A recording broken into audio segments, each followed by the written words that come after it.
Hello दोस्तों, मैं आपके सामने फिर से उपस्थित हूँ एक नया टॉपिक लेके। जहाँ पर हम लोग आज सिर्फ और सिर्फ घास के मैदान के बारे में बात करेंगे, क्योंकि घास का मैदान हर जगह पाया जाता है और उसका नाम जो है भौगोलिक परिप्रेक्ष्य को लेके या मतलब स्थानीय चीज़ों को लेके या महत्व को लेके उसका नाम अलग अलग हो जाता है।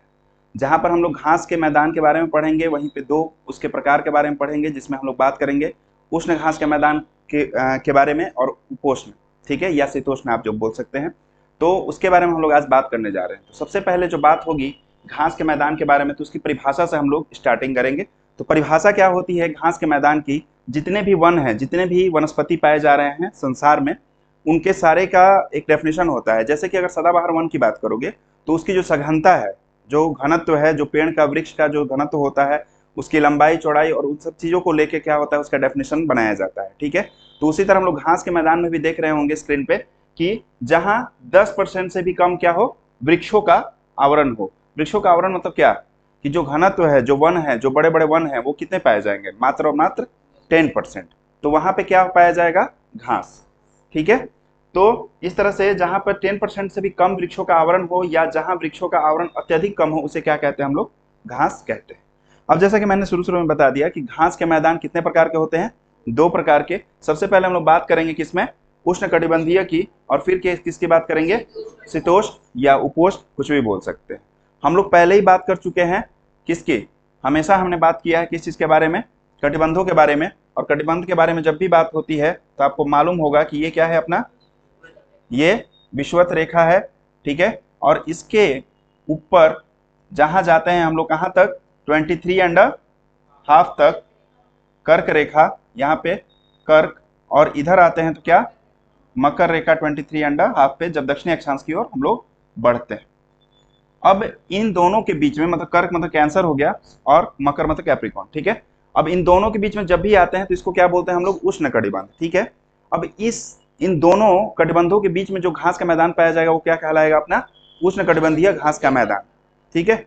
और इसके ऊपर जैसे ही पहुंचते हो, इसके ऊपर जैसे ही पहुंचोगे 66.5 पे, ठीक है, जिसको क्या बोलते हैं? कौन सी लाइन बोलते हैं? कटिबंध बोलते हैं। लाइन कौन सा बोलते हैं? आर्कटिक, ठीक है। और इधर आते हैं तो अपना, तो ये लाइन जो है आर्कटिक और अंटार्कटिक, जिससे नीचे है अंटार्कटिक, जैसे मैं दक्षिणी अक्षांश पे पहुंचते तो साउदर्न हेमिस्फीयर पे पहुंचोगे तो, और नॉर्दर्न पे पहुंचते हो तो कौन सा कहलाता है? आर्कटिक, क्योंकि आर्कटिक महासागर ऊपर में है। तो इसकी बात होगी 23.5 और 66.5 के बीच में जो घास का मैदान पाया जाएगा वो क्या पाया जाएगा अपना? शीतोष्ण। तो इन दोनों के बारे में, अब इनके नाम कौन कौन, कहाँ कहाँ, किस किस प्रादेशिक वितरण के आधार पे कौन कौन सा नाम है, उसको हम लोग जानने की कोशिश करेंगे आगे से।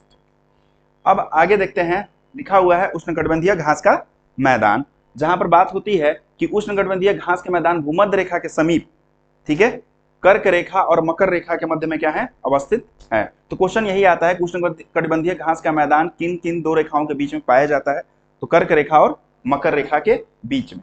दूसरी बात कि उष्णकटिबंधीय घास के मैदान आमतौर पर, ठीक है, उष्णकटिबंधीय वर्षा वनों एवं उष्णकटिबंधीय मरुस्थलों के मध्य महाद्वीपों के आंतरिक भाग में पाया जाता है। जहां पे उष्णकटिबंधीय, क्योंकि हम लोग को पता है कि उष्णकटिबंध में सबसे ज्यादा क्या होती है? बारिश। बारिश होगी तो वनस्पति बहुत ज्यादा पाया जाएगा, वृक्ष पाए जाएंगे। लेकिन यहाँ पे तो घास के मैदान का हमने डेफिनेशन पढ़ा कि मात्र 10% क्या हो? वृक्षों का आवरण हो। अब इन कटिबंधों के बीच में, मतलब कर्क रेखा और मकर रेखा, इन दोनों के बीच में ऐसे भी कुछ स्थान है जहां पर की बारिश बहुत कम होती है। इसीलिए तो वनस्पति का क्या है? वहां पे कमी है, वृक्षों की कमी है। 10% ही आवरण पाया जा रहा है। इसीलिए डेफिनेशन में एक चीज देखोगे कि मैदान आमतौर पर उष्णकटिबंधीय वर्षा वनों एवं उष्णकटिबंधीय मरुस्थलों के मध्य महाद्वीपों के आंतरिक भाग में, ठीक है। आंतरिक भाग में मतलब क्या? किनारों पर अगर पाया जाएगा, अगर समुद्र किनारे है या ऐसा कुछ है, तो फिर क्या होगा? बारिश तो हो ही जाएगी। जैसे कि पर्वतों का मैंने बताया था कि पर्वत के एक ओर ही बारिश होती है, दूसरे ओर बारिश नहीं होती है। तो जिधर बारिश नहीं होगी, ठीक है, आंतरिक भाग में अंदर में जाएंगे, किसी भी मतलब कि किसी भी देश के अंदर में जाएंगे, जैसे कि भारत है। अब भारत के अंदर में जाते हो कहां पर? राजस्थान की ओर जाते हो, ठीक है, या मतलब कि कुछ और इलाके जहां पर की बारिश कम होती है, वहां पे जाओगे तो कहां से वनस्पति पाया जाएगा? वहां पे क्या पाया जाएगा? घास ही पाया जाएगा या कटीली झाड़ियां पाई जाएंगी। तो इसी तरह से बोलता है कि वहां पर आंतरिक भाग में क्या पाया जाएगा? घास का मैदान। और उष्णकटिबंधीय घास के मैदानों को क्या कहा जाता है? सवाना। तो इतना याद रखा कि नॉर्मली अगर क्वेश्चन पूछता है कि उष्णकटिबंधीय घास के मैदान को क्या कहते हैं और किस नाम से जाना जाता है, तो सवाना। ऐसा कोई जरूरी नहीं है कि सवाना कहीं और के मैदान को ही कहा जाएगा, ऑलरेडी हर जगह के मैदान को क्या कहा जाएगा उष्णकटिबंधीय में, सवाना।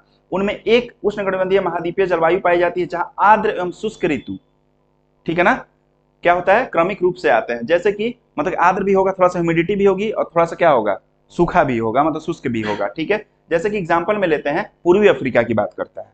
अब देखते हैं अफ्रीका अपना है यहाँ पे, ठीक है, और किसकी बात कर रहा है, पूर्वी अफ्रीका का, इधर की बात कर रहा है ना। तो क्या है यहाँ पे, पूर्वी अफ्रीका में सवाना है, ठीक। उसके बाद ब्राजील की बात करता है, तो ब्राजील अपना यहाँ पे है, और ब्राजील को क्या कहते हैं हम लोग, कंपास या कैंपोस, ठीक है। वेनेजुएला, वेनेजुएला कहाँ पर है, कौन से महाद्वीप में, दक्षिण अमेरिका में, कहाँ पर, यही वाला अपना स्थान है। और इस यहाँ के घास के मैदान क्या कहते हैं, ये कुछ एग्जाम्पल्स हैं जो कि उष्णकटिबंधीय घास के मैदान का एग्जाम्पल देता है कि 0 से 23.5 के बीच में जो भी पाया जाएगा उस प्रादेशिक अपने वितरण के हिसाब से या प्रदेश के हिसाब से अपना अपना नाम रखा हुआ है। जिसमें कि अफ्रीका की बात होती है तो सवाना की बात होती है, ब्राजील की बात होती है तो कैंपोस की, और वेनेजुएला तो लानोस, ठीक है। अब आगे बढ़ते हैं, जहां पर शीतोष्ण घास के मैदान की बात होगी, ऑलरेडी हम लोग बात कर चुके हैं कटिबंध कौन सा कहां से कहां तक है। ऑब्वियस सी बात है कि वहां पे बारिश ज्यादा नहीं होने वाली है, तो कैसा जलवायु पाया जाएगा, समशीतोष्ण एवं अर्ध शुष्क से अर्ध आर्द्र, क्या वो, ठीक है, अर्ध आर्द्र। तो भाई क्या बात है कि मतलब कि कहाँ पे, यहाँ पे आर्द्र न शुष्क, बहुत ही कम मतलब बारिश होने वाली है, शुष्क मौसम पाया जाने वाला है, आर्द्रता कम होगी, क्योंकि आर्द्रता होगी तो भाई बारिश होगी, तो आर्द्रता यहाँ पे होगी नहीं, क्योंकि भाई ऊपर में हो तुम, ठीक है, ऊपर में हो तो आर्द्रता होगी नहीं। अब देखते हैं समशीतोष्ण घास मैदान चरम जलवायु घटनाएं ग्रस्त, छोड़ा हटाओ। उसके बाद शीत ऋतु में तापमान 0 डिग्री फ़ारेनहाइट तक पहुंच सकता है, ये हम लोग पता है, जबकि ग्रीष्म ऋतु में या कुछ क्षेत्रों में 90 डिग्री तक क्या हो सकता है, पहुंच सकता है। चलिए उसकी बात करते हैं शीतोष्ण घास के मैदान की। अर्जेंटीना कौन से कॉन्टिनेंट का, दक्षिणी अमेरिका, और यहाँ के घास के मैदान को क्या कहते हैं, और पंपास किस तरह का मैदान है, किस तरह का घास का मैदान है, शीतोष्ण। ये भी क्वेश्चन आता है कि पंपास कौन सा घास का मैदान है, शीतोष्ण। अमेरिका की बात करेंगे, ऊपर मतलब कि 23.5 के ऊपर ही पड़ता है अमेरिका, और वहां के घास मैदान को क्या कहते हैं, प्रेयरी। दक्षिण अफ्रीका में, ठीक है, जैसा कि हमने पढ़ा था कि दक्षिण अफ्रीका के बारे में एक विशेषता पढ़ी थी हमने कि तीन रेखाएं वहां से गुजरती हैं, कौन कौन सी, कर्क रेखा और मकर रेखा। तो कर्क रेखा के जैसे ही ऊपर पहुंचते हैं मतलब ऊपर वाले इलाके पे, वहां के घास मैदान को क्या कहते हैं, वेल्ड, और उसके नीचे के घास के मैदान को क्या कहते हैं, सवाना। तो याद रखना कि सवाना वो वाला क्षेत्र है, और वेल्ड जो है अपना शीतोष्ण है, ठीक है। एशिया में क्या है, स्टेपी, मतलब कि जो शीतोष्ण घास का मैदान है पूरी तरह से वो क्या कहलाता है, स्टेपी। ऑस्ट्रेलिया में डाउन्स, तो डाउन्स याद रखना क्योंकि नीचे है, हम लोग को पता है ऑस्ट्रेलिया के बारे में, हम लोग बताने की जरूरत है नहीं कहाँ पे है, ठीक है, तो डाउन्स कहलाता है। अब वही जो चीजें हैं अभी अभी मैंने पढ़ा, एक जगह यहाँ पे देख लेते हैं कि कौन कौन सा घास मैदान कहाँ पर।